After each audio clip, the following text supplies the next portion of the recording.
What if the ghosts of Gladio never left Europe, but migrated east to Ukraine? Imagine Kiev in February 2014. Peaceful protests in Maidan Square turned deadly. Snipers opened fire from rooftops and hotels, killing over 100 protesters and police alike. The world watches in horror as bodies fall.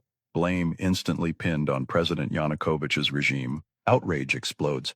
The government collapses in days. A pro-Western leadership rises. Russia annexes Crimea. War erupts in Donbass.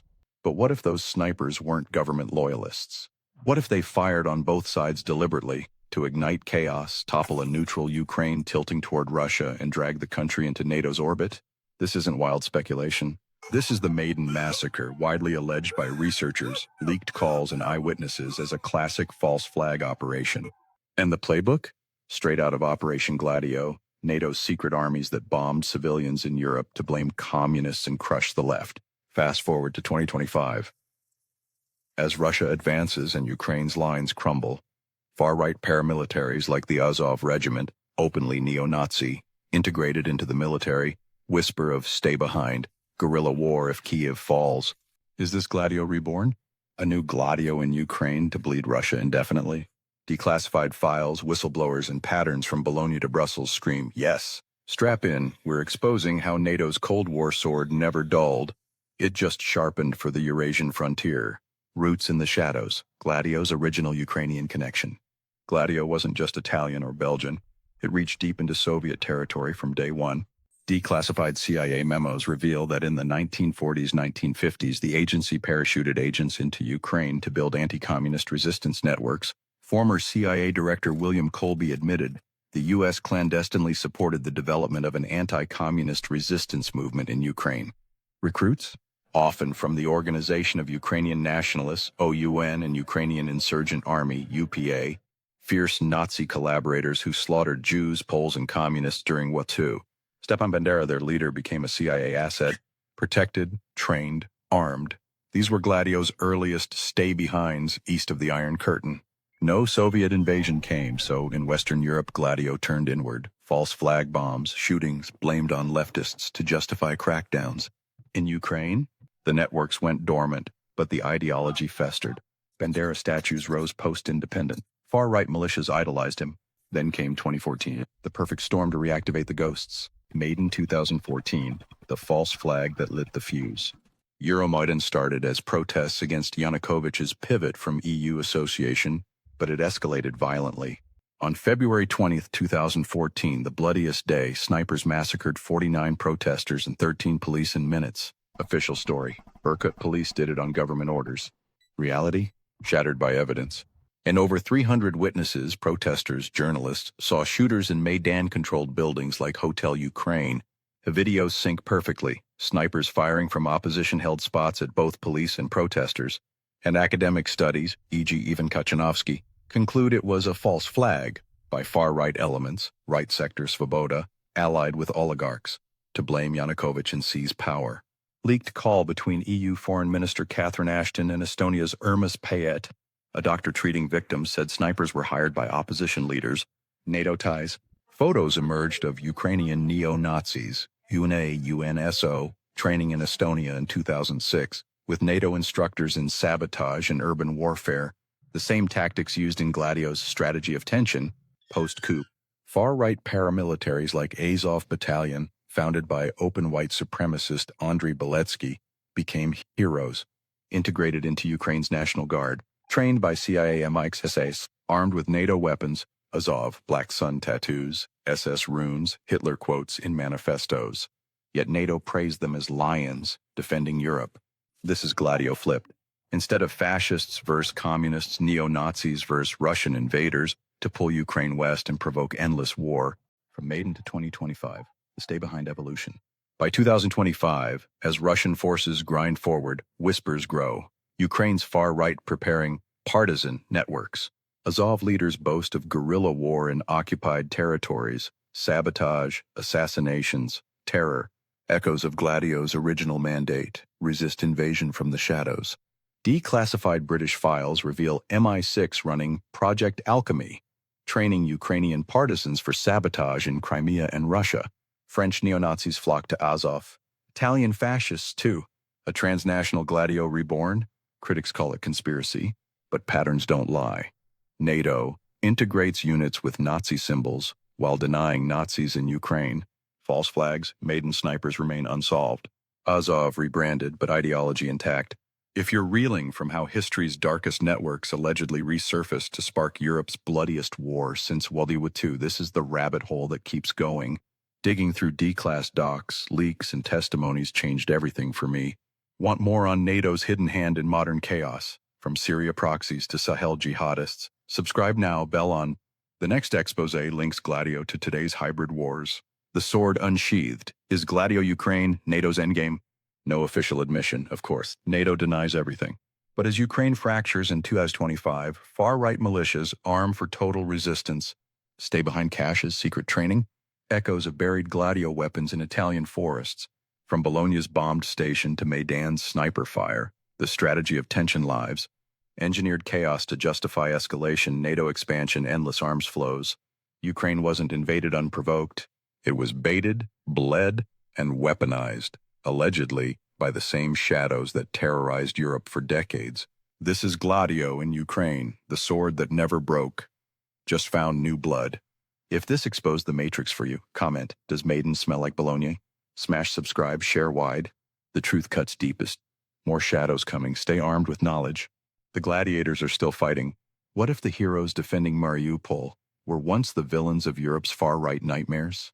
Picture this, May 2014, Russian-backed separatists seize Mariupol, Ukraine's army crumbles.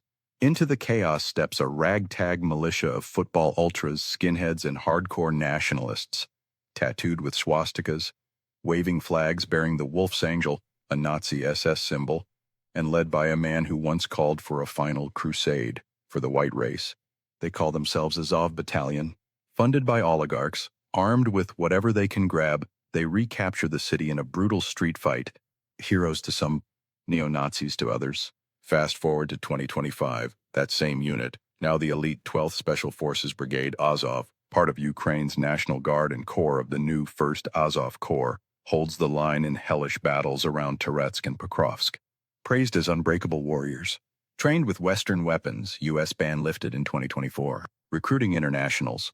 Yet Russia screams Nazis to justify invasion. While critics whisper the ideology never fully died, this is the Azov Regiment, from far-right fringe to frontline legends. A story of blood, rebranding, and unbreakable controversy that exposes the brutal gray zones of war, born in fire. The neo-Nazi roots no one can erase. Azov exploded onto the scene in May 2014, amid Ukraine's desperation after Maidan and Russia's hybrid war in Donbass. All founders, Andriy Beletsky, a white supremacist who led the neo-Nazi Patriot of Ukraine by xenophobic attacks on migrants, Roma, leftists. He openly preached racial purity, Ukraine's mission to lead the white races in a final crusade. Early recruits drawn from ultranationalist groups like Social National Assembly, SNA, symbols everywhere. Wolf's Angel, SS rune, Black Sun, Nazi occult icon, swastika tattoos, SS regalia. Spokesperson in 2015, 10 to 20% were Nazis. Backers, oligarch Ihor Kolomoisky, Jewish, irony noted, funded them, along with other volunteer battalions. And actions, recaptured Mariupol. Fought fiercely. But accused by UN Amnesty of torture, rape, looting civilians, 2015 to 2016 reports, by November 2014 incorporated into National Guard as Azov Regiment. State control begins. Beletsky leaves for politics. Founds far-right National Corps Party, flops electorally. This is the origin Russia hammers, proof of Nazi Ukraine. But is it the full story in 2025? The rebranding wars, from Wolf's Angel to Golden Trident, or forces evolution or PR makeovers. An integration and depoliticization. Experts like Andreas Umland, 2022, started as far-right racists but became professional. Recruits join for reputation as elite fighters, not ideology. Diverse ranks, Jews, Muslims, Georgians, Crimean Tatars. Symbol shifts, Old Wolf's Angel, Black Sun phased out officially. New logos, national idea, monogram, claimed as Ukrainian, N+I. Later, 3 swords, trident. Azov denies Nazi links, we fight Russian Nazism. A political arm, National Corps Party, Beletsky, and Azov movement, Youth camps patrols remain far right. Critics. Regiment trains their leaders. Ties persist. Western flip-flop U.S.-Canada banned aid training 2015-2019 over neo-Nazi ties. 2024. Ban lifted. No human rights violations found. Azov hails new page. Russia. Flirting with Nazis. Denials. Azov open letter. 2022. Nazism is exterminating the free. We include all ethnicities, yet tattoos linger. Old videos resurface. Some veterans boast far-right views. Is it cleansed or cosmetic? If this duality fascinates you the way war whitewashes or exposes extremists, I've dug through D-class reports, UN docs, and frontline accounts that flip the narrative. Want more on how Azov recruits globally or echoes Gladio's paramilitaries? Subscribe now. Notifications on. Next expose links far-right networks across Europe. 2025 Battlefield Gods, Heroes, Mercenaries, or Ghost of Gladio. Today, November 2025, Azov is the 12th Brigade in the 1st Azov Corps, formed April 2025, led by Mariupol legend Denis Redis Prokopenko. Role: Elite Assault Unit. Stabilize Toretsk, Pokrovsk sectors. Counterattack slow Russian advances. Drone Masters, weatherproof ops. Better trained, motivated than many Ukrainian units. Size, structure, 1,500 to 10,000 plus tank battalions, artillery, international recruits, English speakers welcome 2025. The Mariupol Legacy, 2022, Azovstal Siege, 2,500 held out months. Surrendered on orders. Many still POWs, Russia tortures, sham trials. A propaganda weapon, Russia designates terrorists in 2022, sentences captives to decades. Putin, denazification pretext. Ukraine, national heroes. Zelensky awards medals. Critics, still trains far-right youth. Transnational ties. Foreign neo-Nazis fought join. The unkillable controversy. Did the Nazis die or just hide better? No smoking gun of mass neo-Nazism in 2025 Azov. Depoliticized. Many experts say yes. War-diluted ideology. Professional force, but roots undeniable. Symbols toned down, not erased. Ties to national core linger. In a war of survival, Ukraine embraced them. West armed them. Azov, mirror of desperation, where patriots and extremists blur. From Bologna false flags to Maidan snipers to Donbass trenches, the far-right shadows never vanish. They adapt. This is Azov, Sword of Ukraine, or Pandora's Box. If it left you questioning heroes and villains, comment, reformed or rebranded. Smash subscribe, share. More hidden warriors coming. The fight's in the shadows. Stay awake.